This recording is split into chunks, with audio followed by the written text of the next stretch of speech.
Hey YouTube, it's Paige. I'm back with a 34-week pregnancy update. I didn't do 33 weeks. I skipped that one, but a lot has happened since my last video. So stay tuned, and check me out. My hair, she thinks, just bought it. I see it, I like it. Alright, so I'm gonna jump right into the video. I always say I don't want my videos to be as long as the first one because the first one was super long. But anyways, so I'm gonna get to the point. So a lot has happened since the last time I've seen you guys. I am 34 weeks. I'm actually closer to 35 weeks than 34 weeks at this point, but I'm still 34 weeks and a lot has happened. I had a doctor's appointment when I turned 34 weeks, and it actually was Monday. So I had an appointment at my new OBGYN because I did have to get transferred since I'm not in school anymore. So I don't go to an OBGYN in Greensboro anymore. I'm in my hometown, that's where I go. And I now have a midwife instead of a regular physician, which is pretty much just a regular doctor. So I'm getting seen by a midwife, which I do like a lot more because it's just, I felt more comfortable. It was more personal. She told me like a bunch of information without me even having to ask.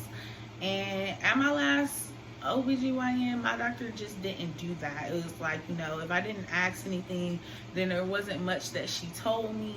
Of course, I had questions this time, especially because I'm getting so far along and I'm in a new place. But without me even having to ask, she told me so much about the practice and what my experience would kind of be like when I'm dealing with them. So I really like that. I can't complain. The doctor office, like the actual building, is way nicer and everything. So that is one thing that has changed for me, but it's a good change and I'm not complaining about it. I really am actually really happy about it. Another thing that has changed, my son, I love him, okay? But he decided to flip back up, so he's breached again, which means his butt is down and his head is up. And if they don't really, that's not good for a baby. You don't want to give birth when they're breached. And usually if you have a baby that's breached all the way up until the time you're like about to go into labor, then you're gonna have to have a different way than vaginal birth, so a C-section.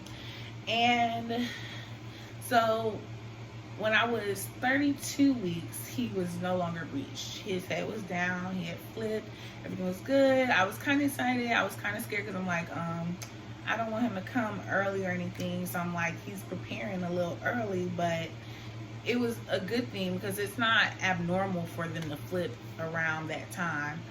So then I go for my 34-week appointment. This is their first time seeing me, so they want to make sure, he's still head down in that position. And when we go on the ultrasound, this boy has flipped back up. And they pretty much told me I would have to do an exercise where I have to get on my hands and knees and hunch my back like a cat in order to help influence him and turning back head down. And then they also told me by the next time, which would be 36 weeks, if he doesn't flip, then I'll have to go through this procedure, which is not the most comfortable procedure, and where they would try to flip them themselves. And if that doesn't work, then at 39 weeks I have to have a C-section, which I really do not want to do. I don't know what it is that I have exactly against C-sections, but it's just not what I imagined for myself. when giving birth to my baby. This whole time I haven't been high risk or anything like that. Haven't had to plan for a C-section. So when I get this news so late into my pregnancy that I might have to have a C-section if he doesn't flip back down, then it's kind of like alarming, and it was a little bit upsetting because it's not what I want to do, but you know, he is really calling the shots here. So that's one thing that also changed, which I wouldn't say, I'm not going to say it's bad, but it's not what I want. And it was a lot to take in, honestly, at first when we seen that he was back breached, because I was like, you know, why would he do that? Which when I got my ultrasound at 34 weeks, I have a lot of amniotic fluid for him to move around. So I'm thinking, you know, maybe he's just still moving around because he moves a lot. But other than that, I'm just like hoping that he flips down and I won't have to have a C-section.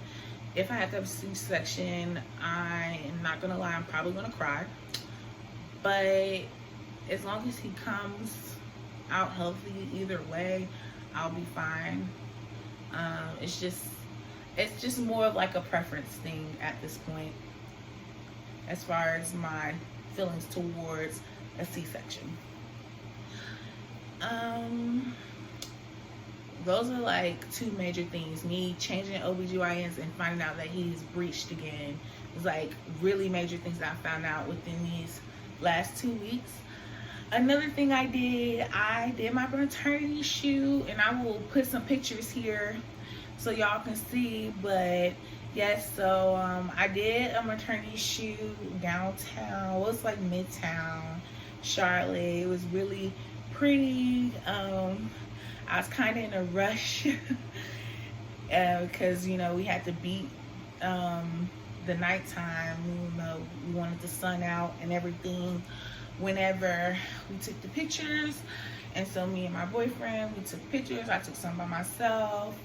My wonderful little cousin, he took the pictures for me, and between him and my mom, we came up with a lot of good poses because I am no model. I really don't know what to do. Once I get in front of the camera, I need some directions. Like after I do like 2 poses, I'm gonna need help. So, but it went really well and I had a lot of fun. It was fun like dressing up. I felt really pretty in my dress. And I couldn't complain about it. Like it was, you know, with everything, you know, going on, it's hard to get a professional photographer or whatnot, but my pictures look great to me. They look professional to me. They were taken well. I'm really like happy that I had my cousin to take them because he did like a phenomenal job on them. I'm so in love. I still cannot stop looking at the pictures, so I probably won't ever stop looking at the pictures. But I had a really good time, and you know, it's a weird time that we're in and things are just different, but I feel like that's something normal I got to do in my pregnancy because I told you guys I didn't get to have a baby shower, and when I do get to have one, it'll probably be more like a sip and see or something like that, because he's gonna be here by the time we have something like that. But it made me feel, you know, like with all the chaos going on, something normal in my pregnancy, something was going normal. So yeah, I'm inserting those pictures. I hope y'all like them. I love them, so it really doesn't matter, but I love the pictures and I think my cousin did a great job. Other than that, I really don't have anything else to update you guys on, to be honest. No different cravings. I'm still eating Rice Krispie treats. I'm still liking that tropical Minute Maid. Yeah, I don't even have any new cravings. But those 3 things that I did update you guys on were like really major things. Some better than others, but yeah, I can't complain. He's still really healthy, so that's good. I'm gonna show you guys my bump. My little biker shorts keep rolling down. All right, you guys. So I actually went and changed my shirt because the other one kept riding up, and I didn't like that. It's getting too small. But yes, this is my 34-week bump. I think I'm getting bigger. Definitely, like, can't hide the fact, you know. I think I've been past that point. But I'm definitely, like, very pregnant. I asked my midwife, would I be, you know, expecting to, you know, get any bigger between now and the time I give birth? And she was like, yes, ma'am. I'm like, how much bigger can I get? But I'm just glad he's growing and everything is healthy. And I will see you guys next week when I'm 35 weeks. And, you know, just keep subscribing, liking, commenting. Bye.